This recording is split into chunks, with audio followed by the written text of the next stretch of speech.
राणा यांच्या स्वाभिमान पक्षाकडून जे आहे त्या ठिकाणी हळदी कुंकवाचं आयोजन करण्यात आलेलं होतं आणि याला भरभरून असा प्रतिसाद अमरावतीकरांनी दिलेला होता। या कार्यक्रमात जिल्ह्यातील हजारो महिलांनी हजेरी लावली। या कार्यक्रमात नवनीत राणा यांनी महिलांना हळदी कुंकू लावून वाणाचं वाटपही करण्यात आलं।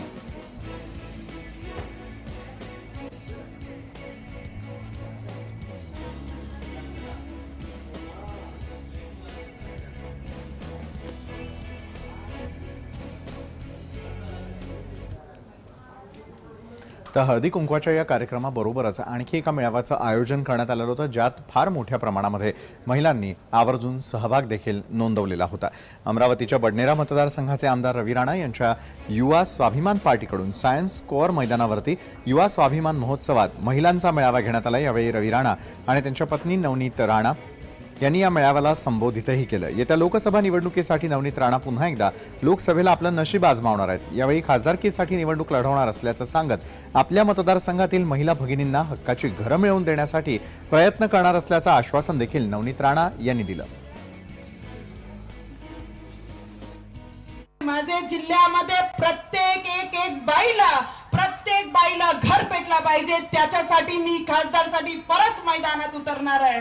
माझा प्रत्येक युवा वर्ग, अरे आपण म्हणतो ना की मी कशी राहिली तरी चालते, मी फाटलेली साडी घातली तरी चालते, पण माझे पोराचं भलं झालं पाहिजे, माझे पोराला नोकरी लागली पाहिजे, माझे पोराला चांगलं स्थान भेटलं पाहिजे। त्या पोरांसाठी माझा भाऊ म्हणून, माझा मुलगा म्हणून, माझी बहीण म्हणून एक युवासाठी मी येणाऱ्या काळामध्ये त्यांना रोजगार भेटला पाहिजे, त्यांना काम भेटला पाहिजे, त्यासाठी मी मैदानात उतरणार आहे। आणि हे माझे एकटीसाठी नाही, माझी प्रत्येक आईचे डोळ्यात जे स्वप्न आहे त्या स्वप्नासाठी मी परत या मैदानात उतरणार आहे। आज राची हृदयात विनंती आहे की आजपासून हे कुंकू नाही तर प्रत्येक जीवनातलं एक येणारं भविष्य आहे असं समजून आपल्याला नवनीत राणाचं भविष्य, नवनीत राणाच्या माध्यमातून या जिल्ह्याचं भविष्य आपल्याला पूर्ण करायचं आहे। म्हणून एवढंच सांगण्यासाठी मी आपल्या सगळ्यांना विनंती करत आहे। आणि ही जी मंजुरात आणलेली आहे, प्रत्येक झोपडपट्टी, प्रत्येक ग्रामीण भाग, संपूर्ण जिल्ह्याची सगळ्यांचे पीआर कार्डचा सर्वे झालेला आहे। आतापर्यंत आपण 10,000च्या वर पीआर कार्ड वाटलेले आहे। येणाऱ्या काळामध्ये 80 ते 90,000 पीआर कार्ड आपल्याला वाटायचे आहे। म्हणून प्रत्येक एरियामध्ये सर्वे होईल, प्रत्येक एरियामध्ये मोजमाप होईल।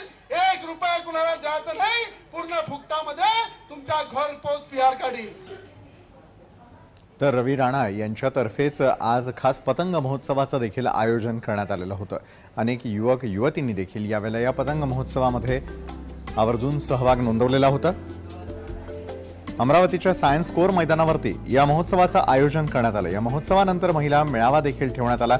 4 दिवसांपासून सुरू असलेल्या या महोत्सवात कृषी प्रदर्शन अमरावतीकरांसाठी आकर्षणाचं केंद्रबिंदू ठरली आहे। या प्रदर्शनाला शेतकऱ्यांनी मात्र मोठ्या संख्येनं हजेरी लावली होती।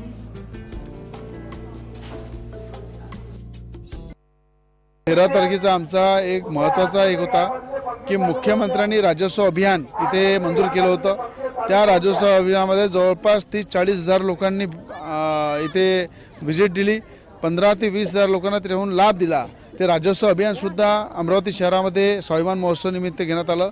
आज 14 तारीख तीळ संक्रांताचा आपल्या मराठी संस्कृतीचा एक शुभारंभ इथे आम्ही पतंग महोत्सवाच्या माध्यमातून करताय।